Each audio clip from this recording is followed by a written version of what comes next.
Welcome to silver Fox. এক গ্রামে একটি ছোট্ট ছেলে ছিল, যার নাম ছিল রাহুল। রাহুল খুব ভালো মনের ছেলে ছিল, কিন্তু তার আর্থিক অবস্থা খুব ভালো ছিল না। একদিন রাহুল একটি পুরনো লাল লণ্ঠন খুঁজে পেল, যা তার দাদার পুরনো জিনিসপত্রের মধ্যে ছিল। রাহুল লণ্ঠনটি মুছে দেখতে পেল যে সেটা কিছুটা ময়লা এবং পুরনো, কিন্তু লণ্ঠনটি খুলে যখন আলোয় ধরল তখন আশ্চর্যজনকভাবে একটি ছোট্ট পরী বেরিয়ে এলো। পরীটি বলল, ধন্যবাদ রাহুল, আমি তোমার সাহায্যে মুক্তি পেলাম।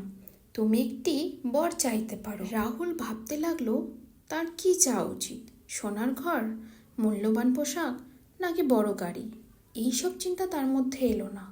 সে বলল, আমার গ্রামে অনেক মানুষ অসুস্থ, আমি চাই সবাই সুস্থ হয়ে উঠুক এবং আমাদের গ্রামকে খুব সুখী করে তুলুক।